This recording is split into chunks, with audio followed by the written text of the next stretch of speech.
इसी क्रम में अगला टॉपिक है वार विद द मराठाज। ठीक है, अब वार विद द मराठाज में क्या है कि मराठाओं के साथ मतलब कि अब हम लोग देखें, जैसे कि पढ़ रहे थे हम लोग कि धीरे धीरे चल धीरे धीरे क्या है कि हम अंग्रेजों की मतलब कि पावर जो है मतलब उनकी जो पावर जो है, या फिर रूलिंग पावर कह लीजिए, या फिर बिजनेस पावर कह लीजिए, जो भी उनका ट्रेडिंग पावर कह लीजिए, दिन प्रतिदिन बढ़ते जा रहा था। तो दिन प्रतिदिन इनका पावर बढ़ने के पीछे मतलब कि वो बहुत सारे ऐसे राज्य, बहुत सारे ऐसे हो सकते हैं जिसके कारण इनका मतलब बढ़ते जा रहा था, दिन प्रतिदिन का मतलब वर्चस्व बढ़ते जा रहा था। तो इसी क्रम में इन लोगों ने सोचा कि जो सबसे प्रमुख, जो सबसे शक्तिशाली इस समय का शासन चल रहा है, उस पे हम लोग क्यों ना आक्रमण करें। तो उस समय का सबसे शक्तिशाली शासन चल रहा था मराठाज का। तो उन लोगों ने सोचा कि मराठा पे हम लोग आक्रमण करते हैं, या फिर उनको अपने मतलब कि उनको प्रस्तावना भेजते हैं, जैसे कि पहले राजा के पास प्रस्तावना भेजते थे कि अगर आप युद्ध करना चाहते हैं तो युद्ध कीजिए, अगर युद्ध नहीं करना चाहते तो युद्ध मतलब डायरेक्ट हमारे राज्य में आकर जो हम कहते हैं उसको सब्सिडी अलायंसेस को अपने राज्य पे अप्लाई कीजिए, और उसी की तरह से हम लोग व्यापार करेंगे। तो फिर ये क्या हुआ कि मतलब कि मराठाओं ने इसको रिफ्यूज कर दिया। मराठा के रिफ्यूज करने के बाद क्या हुआ कि जैसे कंपनी के लोग चाह रहे थे कि मतलब हम लोग इन पे आक्रमण करें, और आक्रमण करके मतलब कि इनकी राजधानी को हम लोग छीन लें और वहाँ पे भी अपना एक बहुत बड़ा अधिकार हो, तो ये लोग सोच रहे तब तक मतलब कि उस समय एक अलग ही एक मतलब अफगान के एक जो शासक, एक नवाब था, वो मतलब वो भी सिर्फ और सिर्फ यही सपना देख रहा था कि हम लोग भी मराठाओं को हराएं, और मराठा की जगह पे हम लोग भी अपना मतलब वर्चस्व कायम कर सके, हम लोग भी अपने व्यापार को बढ़ाएं।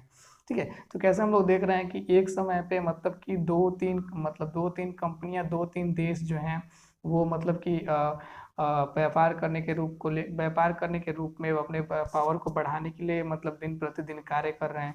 तो इसी क्रम में क्या हुआ कि एक शासक थे, उनका नाम था अहमद शाह दुरानी। अहमद शाह दुरानी अहमद शाह दुरानी एक अफगान के शासक थे, जो व्यापार जैसे कि हम लोग पिछले क्लास में बात किया था कि मतलब कैसे अफगानिस्तान से लोग आते थे, और मतलब कि वो लोग भी व्यापार करने के लिए ही आते थे, और व्यापार करने के रूप में मतलब जो भी राजा यहाँ के होते थे उस राजा से मतलब टैक्स लेते थे, सॉरी व्यापार को बढ़ावा देने के कारण।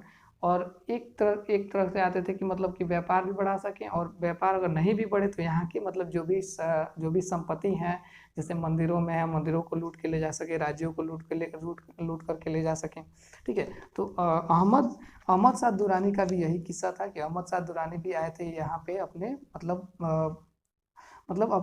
अपने आप को समृद्ध करने के लिए, अपने आप मतलब या व्यापार को बढ़ाने के लिए, या फिर अपने यहाँ से कुछ सामानों को लूट करके ले जाने के लिए। ठीक है, तो अब कि जैसे ही कंपनी युद्ध करने वाली थी, तो अहमद शाह दुरानी ने तुरंत उस पर युद्ध अटैक कर दिया, और युद्ध अटैक करने के बाद मराठा पे मतलब मराठा से वो लोग जीत गए, अहमद शाह दुरानी। और इसी युद्ध को मतलब मराठा और अहमद शाह दुरानी के बीच एक बहुत बड़ा युद्ध हुआ, बहुत भयानक युद्ध हुआ, जिस युद्ध को हम लोग पानीपत के युद्ध के नाम से जानते हैं।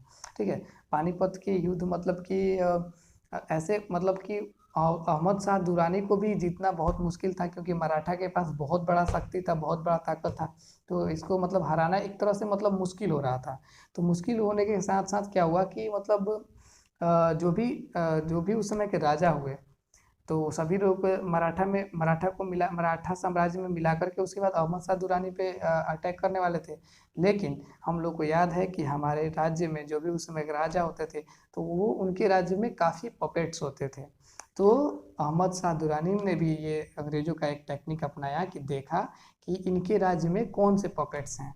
तो उसमें से मतलब एक जो राजा थे, जो मतलब कि मराठास का साथ देने वाले थे युद्ध में, वो सारी रणनीति उनको बता दिए, और उनको बस समझा दिए, युद्ध की सारी रणनीतियाँ उनको बताते रहे, युद्ध चलता रहा। ठीक है, तो अचानक से मतलब जो भी मराठास के जो भी मतलब उस समय के युद्ध में जो लड़ने वाले थे राजा, तो उस समय उनको सारी रणनीतियों को दुरानी को बता दिया गया, और दुरानी क्या किए कि तुरंत मतलब उन पे आक्रमण करके और मराठा को जीत लिए। ठीक है, अब मराठा के हारने के बाद मतलब कि इसी तरीके से मराठा जो हैं वो बहुत सारा युद्ध लगातार हारते चले गए। वो कंपनी से भी युद्ध हारे, और भी बहुत सारे राज्यों से युद्ध हारे। तो इन सारे युद्ध हारने के बाद क्या किए मराठा कि अब अलग अलग राज्यों में जाकर के रहने लगे, अलग अलग जगहों पे जाकर के रहने लगे। मतलब ठीक है। तो उन जो अलग अलग जहाँ जगहों पे रहते थे वो उनका मतलब एक अलग अलग माहौल क्रिएट करते थे, जिनको डायनेस्टी कहा जाता था। अलग अलग डायनेस्टी में रहने लगे और उनके चार प्रमुख डायनेस्टी हुए। चार प्रमुख डायनेस्टी कौन कौन से थे? पहला था सिंधिलिया, और दूसरा होलकर, और तीसरा गायकवाड़, और चौथा भोसले। ठीक है। इन चारों मतलब इन चारों ग्रुप के मतलब जो भी ग्रुप होते थे, चारों ग्रुप के डायनेस्टी जो थे, चारों डायनेस्टी थे, इनका एक चीफ होता था, जिस चीफ को हम लोग मतलब कि लीडर कह सकते हैं। उनका एक सरदार होता था। ठीक है। और इन सरदार के ऊपर भी एक सरदार होते थे जिसको हम लोग पेशवा कहते थे। और ये सारे ऑपरेट होते थे सिर्फ एक ही राज्य से, और वो थे राज्य था पुणे। ये सारे मतलब पुणे राज्य से ऑपरेट होता था। चलिए, हमको लगा होगा कि मतलब थोड़ा सा मतलब आप लोग को ये जो डायनेस्टी है इसमें थोड़ा सा प्रॉब्लम रहेगा, तो हम लोग इसको नेक्स्ट वीडियो में क्लियर करेंगे। ठीक है। तब तक के लिए धन्यवाद। और जो भी आप लोग को नया रूटीन दिया गया है उस नया रूटीन के अनुसार आप लोग पढ़ाई करना शुरू कीजिए, और उसमें कोई दिक्कतें आती हैं तो वो दिक्कत भी आप लोग शेयर कीजिएगा और बताइएगा कि वीडियो कैसा रहा। और मतलब अ, तब तक के लिए धन्यवाद। बाय।